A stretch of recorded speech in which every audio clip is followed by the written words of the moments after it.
Quando você olha para essa lista toda de coisas que você fez e que você faz, né? Quando você olha para o seu dia a dia e quando você começa a perceber atividades que você faz e que você desperdiça o seu tempo, você vai começar a perceber que tem atividades que você desperdiça o seu tempo e que elas podem ser simplesmente excluídas, ou seja, coisa que você faz que você pode parar de fazer. Vamos dar um exemplo aqui? Ó, você pode simplesmente parar de ficar se preocupando com situações que você não pode mudar. Você pode simplesmente excluir o hábito de focar no problema em vez de focar na solução. Você pode simplesmente excluir, ficar pensando no que poderia ter sido se tiver. Isso aqui você exclui, tá? Então, tem itens da sua lista, olha aí para a lista que você fez e pensa, esses itens aqui devem ser excluídos da minha lista. Eu faço isso, isso, isso, e a partir de agora eu não vou fazer mais. Existem outras coisas que são um desperdício de tempo, porque, na verdade, eles são feitos em excesso. A gente perde um pouco a dosagem do quanto a gente está fazendo. A gente não precisa excluir da nossa lista, mas a gente pode limitar. Por exemplo, o uso de redes sociais. Eu não estou falando para você não usar mais redes sociais. Gente, eu adoro rede social, tá? Tô lá, inclusive. Provavelmente te conheci por causa de uma rede social. Mas você não precisa excluir, mas seria bom se você limitasse. Hoje em dia, a maioria dos celulares tem lá o controle de quantas horas você ficou engajado nas redes sociais e tudo mais, quanto tempo você ficou com a tela do celular acesa, a rede social WhatsApp entra nisso também, tá bom? Então, você pode começar a limitar. Cara, não vou ficar o dia todo na rede social. Eu vou começar a determinar períodos do meu dia com tempo determinado para usar a rede social de forma prazerosa. Eu não quero sair de lá, mas também que não me atrapalhe. Te dei um exemplo, mas olha para a sua lista e veja se não tem coisas que você pode limitar. Tá? Você não precisa excluir totalmente, mas você pode limitar. E tem outras coisas da sua agenda que elas são um desperdício do seu tempo, porque elas não são a sua habilidade única. São coisas que você faz porque tem que ser feitas, mas que você não é a melhor pessoa para fazer isso. E você pode delegar essa tarefa. No meu caso, por exemplo, foi a arrumação da minha casa, foi cozinhar. No caso do meu marido, foi alguém começar a dirigir para ele chegar no... Parece até que é um motorista particular. Não, é um motorista do ônibus do condomínio. Mas, enfim, para ele começar a chegar no trabalho e ele usar esse tempo para ele de outra forma.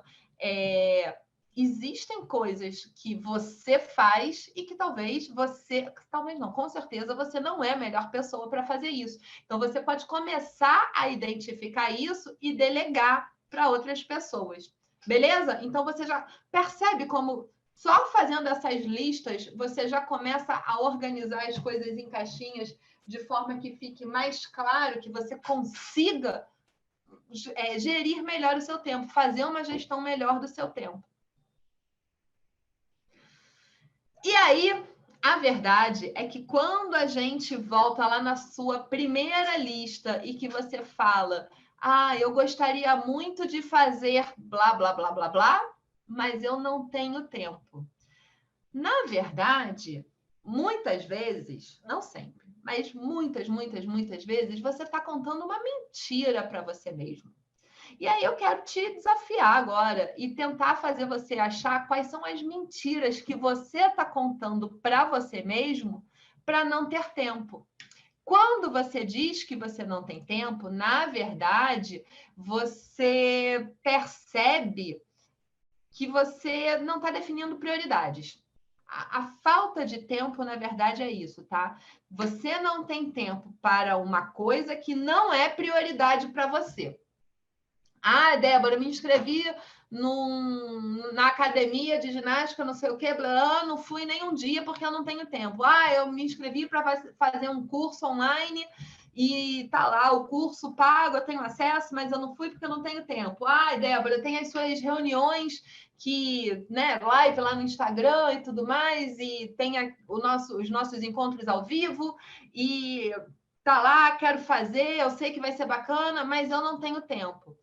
Quando você fala isso, o que eu escuto é: eu queria fazer isso, mas isso não é prioridade para mim, então eu escolhi fazer outra coisa, tá? Quando você diz que não tem tempo para fazer uma coisa, o que eu entendo, a tecla SAP é: eu estou fazendo uma outra coisa nesse mesmo tempo que é mais importante. E tá tudo bem, porque a gente precisa ter noção das nossas prioridades mesmo. O grande problema é que, às vezes, a gente tem a nossa lista de prioridades e as coisas que a gente coloca como sendo mais importantes para a gente são as coisas que a gente diz que não tem tempo, porque a gente está gastando o nosso tempo com as coisas que não são prioritárias. Esquisito, né? Pois é, mas avalie aí a sua lista de prioridades, o que você está deixando de fazer porque não tem tempo e com o que você está gastando esse tempo que não é prioridade. E se você invertesse? Será que não ia ser melhor? O que a Dani escreveu aqui, ó? Quando eu fui forçada a parar de dirigir por causa da suspensão da minha carteira, eu percebi quanto tempo eu ganhei terceirizando essa função também e não pretendo voltar a dirigir todos os dias. É isso, Dani. É uma tarefa, é uma atividade que você fazia, que você gastava seu tempo, que agora você percebeu que você pode delegar, porque você pode usar esse tempo de outra forma. Perfeito. Vamos lá. Mentiras. Conseguiram sacar aí a questão das prioridades, né? Quando você fala que não tem tempo, vamos começar aqui por esse, sei lá, cor de burro quando foge. Minha avó diria que isso aqui é cor de burro quando foge. Mas vamos pensar. Quais são as justificativas? Quando você fala, eu queria fazer isso, mas eu não fiz porque eu não tinha tempo. Por que você não tinha tempo? De verdade, gente, não adianta você mentir para mim, tá? Porque é para você isso. Quais dessas justificativas que vocês falaram que realmente são verdade? Ou quais dessas que são uma justificativa socialmente aceita para você não assumir a responsabilidade? Então, por exemplo, quem tem um sabotador chamado prestativo, por exemplo, é muito bom para falar sobre isso.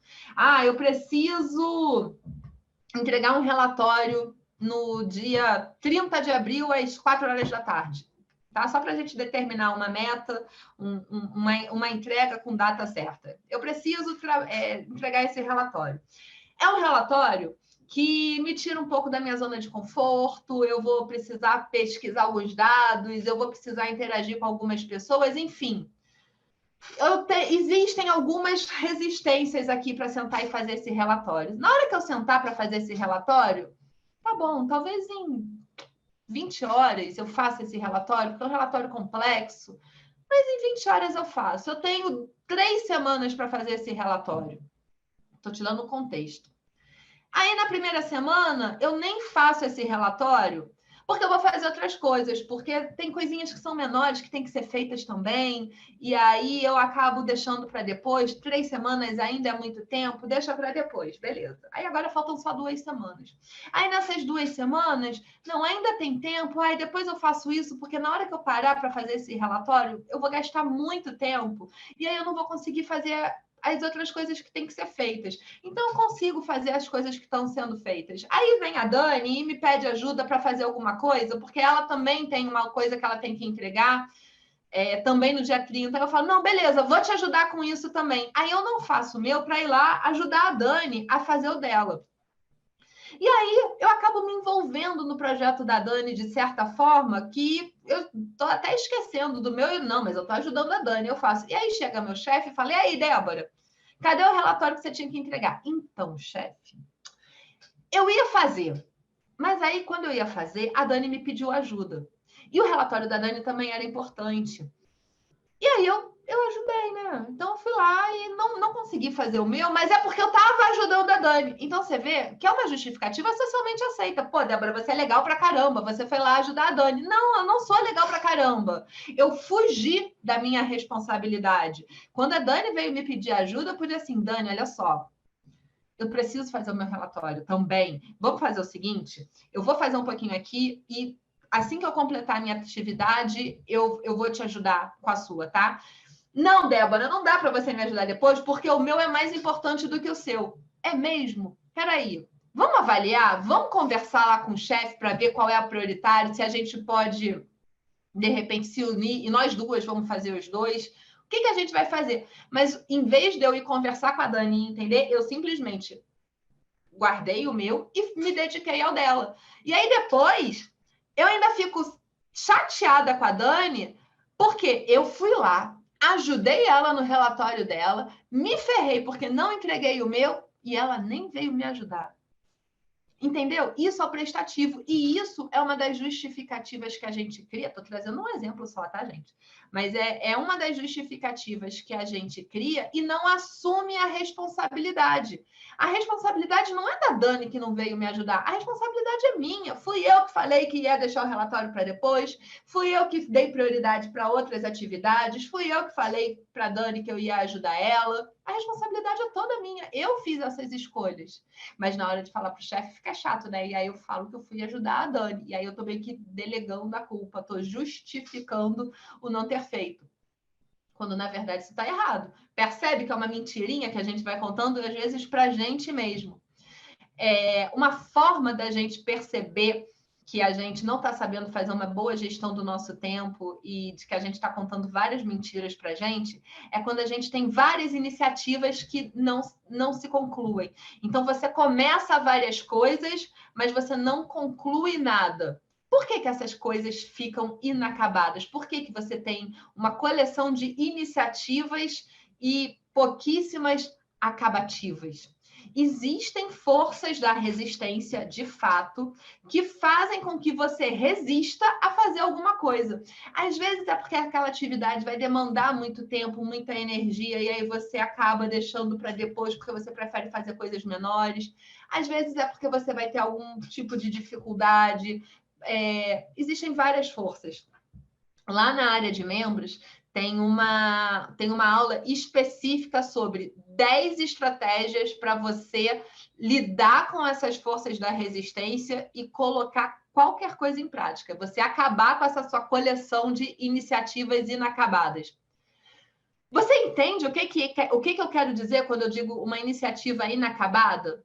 Você é o tipo de pessoa que tem várias frentes em aberto, várias coisas iniciadas, mas dessas coisas nem todas foram acabadas? Eu conheço muita gente que tem muitas iniciativas inacabadas, tá? Isso realmente é um indício de procrastinação, é um indício de falta de gestão de tempo, de falta de prioridade, e que, na verdade, a gente vai começando várias coisas novas que a gente acha que são importantes e, no final, a gente acaba deixando elas para lá.